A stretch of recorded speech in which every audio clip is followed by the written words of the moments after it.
Transformers 1, of course, is all the rage right now, but where do I place it inside the best Transformers films of all time? We're also going to be discussing the Studio Series 86 Galvatron that's coming out real soon, and is it worth our time at all? We're going to be covering that and so much more right now in this giant edition of Transformers Talk Raw.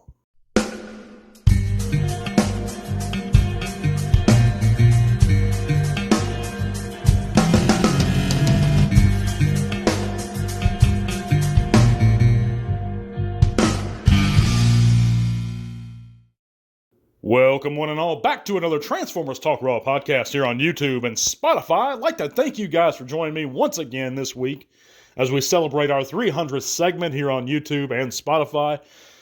You know, it's been a long time, guys. I've never taken a break at all, so next month, come November, we're going to take all that month off. But don't worry, we're going to be back the first week of December, and we're going to be having 2 giveaways that month for all you patrons out there. By the way, guys, if you haven't heard, you can check out all those great links in the description below. It's going to take you to all kinds of cool stuff, including our Facebook group, where you can come share your own channels, pages, chat about bots with us, whatever you like. We'd love to see you guys there. Our community is growing all the time. You can also help support the podcast via Patreon if you want to qualify and be eligible for all those great giveaways we have. And we're going to be announcing our giveaway winner of our Legacy United Farak here at the end of the segment, so stick around for that. But yeah, it gives you an opportunity to help support the podcast further. But either way, I appreciate you guys just coming in, listening, hitting that thumbs up, and commenting below, making sure you're subbed. It means a lot to me, guys. It has for a long time now. And the regular listeners of the show, you know, I can't thank you from the bottom of my heart enough. But, you know, another guy we need to thank is Mr. John Warden, who by now, I'm sure you guys have heard, has been laid off from Hasbro, a longtime designer of the brand. Excuse me. And his family's in dire straits, guys, and he's just wanting something to hold him over. His wife has some medical bills, and they need to deal with things. Apparently, she's suffering from Crohn's, and I lost a good buddy of mine to Crohn's disease a few years back, and it'd be really cool, guys, if you can head on over there and give a little something to Mr. Warden and his family and help support him in his time of need. You know, we all are keeping him in our thoughts and prayers. Many Transformers fans have already donated, and he's already reached an 88% goal on his GoFundMe. The link is also going to be in the description below if you want to go over there and help out Mr. John Warden and his family. We do appreciate everything he's contributed to the Transformers over the years. You know, and he's worked on many brands, and we just really wish the best for him and for him to land on his feet well. But yeah, if you can, go do that, guys. But anyhow, let's get into it. How do I rank the Transformer films overall? And I know that if you're listening to this, you probably do care about my opinion, so I appreciate it. Of course, guys, I'm going to have 1986 number 1. It's to me, it's the best movie as a film, as a piece of cinema. I'm not even talking about my favorite. It has the best music, the best voice acting. To me, it's the most impressive animation-wise. I mean, these were hand-drawn. They were operating on a shoestring $4 million budget here. They didn't have the millions that Michael Bay had or the vast resources of Paramount. You know, so, and I'm not knocking the other films. I'm just saying 86 to me is the best movie out of all of them. And of course, it's my favorite too. I grew up with it. It's legendary. We're still talking about 86 after almost 40 years. You know, we're not really chatting too much about, I'm not going to name a specific film, but I know a couple I could mention. But what is after 86? Well, I think there is a drop-off, but once you get to that point and you want to talk about the second best Transformers film of all time, in my opinion, it's definitely going to be Bumblebee. It had the best story, or the second best story, you know, in my opinion. You felt sympathy for the main protagonist. You know, you felt the connection there between him and the girl's character. What's her name? Haley Steinfeld. That was her name. That's right. It's been a while since I've seen it, and I've only seen it once. But I did enjoy it for what it was. And it was the second best Transformers movie, in my opinion. After that, I think you have to give it to 2007, the first Bay film. There were points in that where I thought were hilarious. I loved Bernie Mac in there. I loved some of the little jokes with the dog. And, of course, you had Peter Cullen. And that legendary voice. And that's something that the next film, Transformers 1, lacked entirely. Now, I know that there's reasons why, and there'll probably be guys coming in here saying, well, he wasn't supposed to be Optimus at that point, and that makes sense. That's a good rationale. But I have my own complete problems with Transformers 1, aside from the lack of Peter Cullen. I think that's the least bottom rung of the list there. But Transformers 1 is going to be the fourth greatest Transformers movie, in my opinion. I place it behind '07. And I place it behind Bumblebee, and I damn sure place it behind '86. And a lot of you guys that knock '86, man, it doesn't make any sense to me. I don't think there's much respect for G1 shown amongst the youngest generation of Transformers fans. And I really think you guys should start respecting it, because without it, there would be no Transformers 1. Period. The terminology they use wouldn't exist. The name Orion Pax wouldn't be there. So I don't know.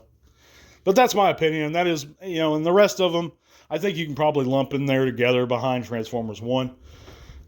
Age of Extinction, Dark of the Moon, Last Night. I think those other films, they just weren't very good in my opinion. But I did enjoy '07. 1 was average to me. I didn't dislike 1. I just didn't enjoy it. So it's right there, middle of the road. Bumblebee I enjoyed. But nothing compares to '86, and there was a huge drop-off after it, in my opinion.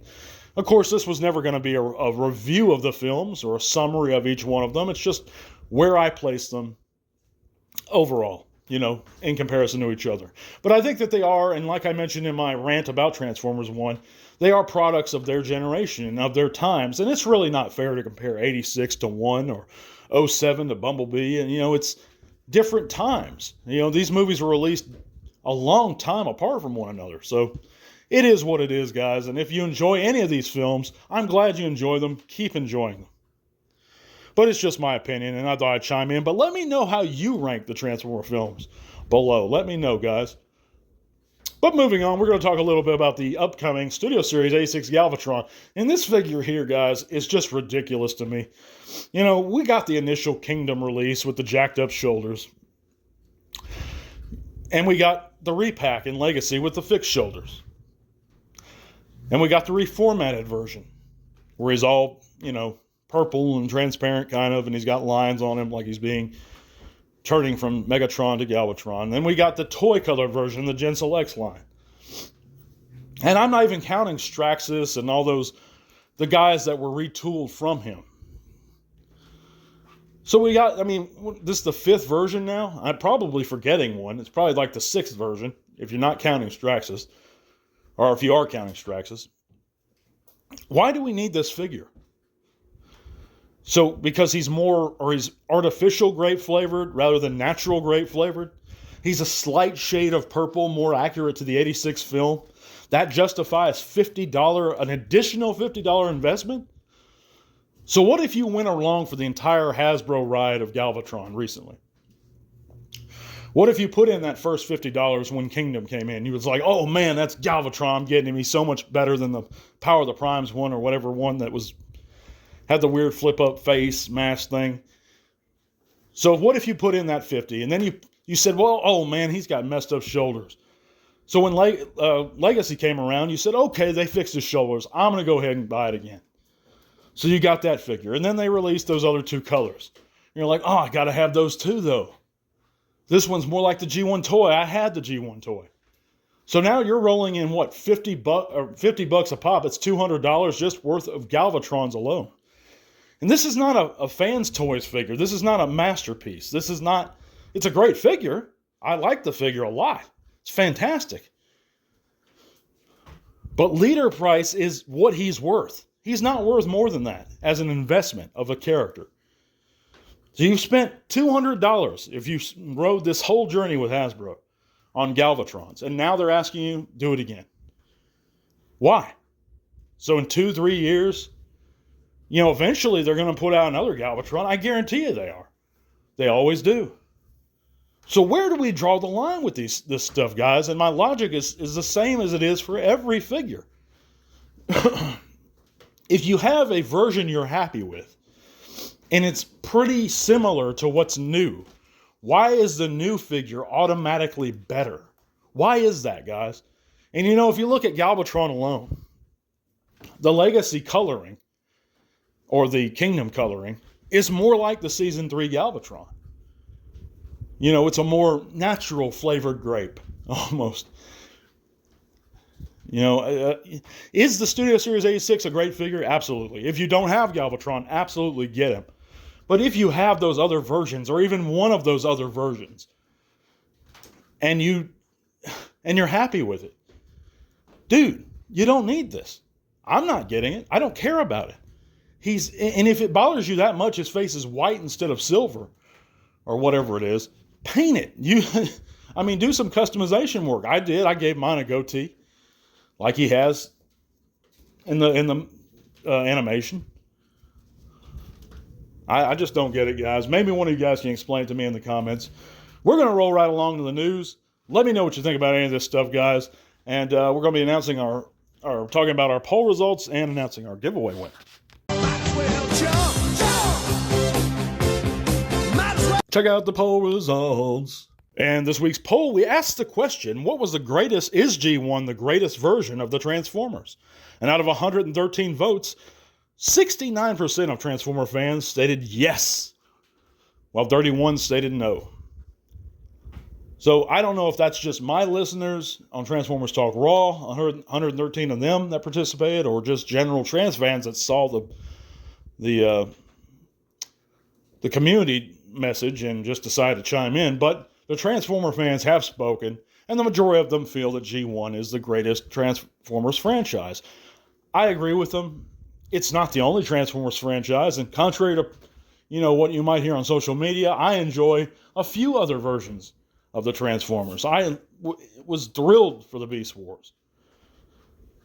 I like Dreamwave. So, I'm not knocking the other versions, but you guys have spoken, and I know a large majority doesn't like G1, because I've spoken with them.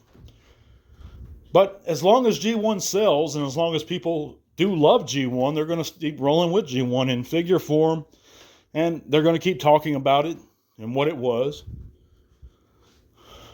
It's curious to me, though, because a lot of collectors and a lot of fans, they have different views about what G1 was. A lot of folks just consider the first 2 years of the series and comics G1. I've actually spoken to Transformer collectors that feel that way. A lot of people feel that G1 ended at the movie. A lot of people feel that G1 ended at Season 3. A lot of people not only incorporate Marvel Comics and the Sunbow series, but they incorporate Beast Wars into G1. So that's interesting, something to think about, guys. I don't think Beast Wars is. I think Beast Wars is an extension of it. But of course, the Marvel Comics Sunbow series is G1. And that's just my opinion. But it is what it is. Let's roll right along to this week's news. And of course, TFCon Baltimore is this weekend, guys, and they're offering their exclusive Ocular Max. And of course, that's a third-party Vortex, it looks like. And he's going to be available at the Toy Dojo booth for $105. Of course, Frank Welker, the legend himself, is going to be there at TFCon this year. Unfortunately, Peter Cullen was going to attend an event, but he had to cancel for some reason. We hope he's okay. And but if you're going to TFCon Baltimore, be careful, guys. Have fun, and be sure to see Mr. Frank Welker, because that's a true legend there. But also, we have some Studio Series reveals. Of course, as you guys know, because I'm getting to this super late, the 86 Constructicons, Studio Series 8 Blink, The Rise of the Beast Optimist, and Bumblebee from Bumblebee are all now up for pre-order. And of course, Scrapper and Bone Crusher have a May release, and they're also up for pre-order. And we've talked about Scrapper and Bone Crusher. I think they look great, and as individuals, I think they're perfect. I don't even have a problem with Bone Crusher's stumpiness, like a lot of people do. My problem is just in the scale of their combined Devastator. I don't think it scales right with the Dinobots that we have in the 86 line. I don't think it scales right with 86 Optimus, but that's my opinion. If you like that figure, and I can see why, because I like the way it looks too, get it. But if you like the Combiner Wars and you're happy with it, guys, just stick with Combiner Wars. Save yourself some money and frustration, because I don't care what Hasbro says. Accordingly, they were on record as saying he's going to be easier to get. I don't care what they say. I don't trust that for a minute. He's not going to be easier to get. He's going to be hard as hell to complete, just like Menasor was. And there's guys that still don't have a breakdown, so I call bullshit on that one. But anyway, we know that the Age of the Prime's leader class Megatronus, or the Fallen, has been revealed also, and he's inspired by Dreamwave. And this guy looks great. And let me tell you something. A lot of people are speculating that this is a pre-tool actually for a Studio Series A6 Megs. If that's the case, I'm pretty excited because that's a good-looking mold. And yeah, this is a good-looking figure. I'm not too familiar with the character. You know, I've read some things in the Fallen and IDW and stuff like that, but I'm not too familiar with him. I have no emotional attachment to the character. But like I said, it's a great-looking figure. And yeah, if he comes my way, I might pick him up. Anyhow, guys, that's going to be it for this week's news. I'm going to go ahead and announce our giveaway winner for the month of October, and that's going to be our patron supporter, Mr. Jonathan B. Congratulations, man. If you didn't win this time, guys, hang in there. I know all of our patrons, they've probably won something already in the time they've been with us. I only got 6 of them. So, guys, if you want to help support the podcast further, you got a great chance, especially next month where there's 2 giveaways. So that $1 a month or $3 a month gives you either an entry or 2 entries into winning a great figure. And like I said, Farak is like $35 in the store alone. So Jonathan B just got his money back in a lot. But anyway, thank you guys so much for listening. God bless you guys. We're going to see you in December. Have a great November. I'm going to take a much-needed vacation after 3 years of the podcast. God bless, and to all are one. This podcast is made possible thanks to the support of listeners like you. Thank you.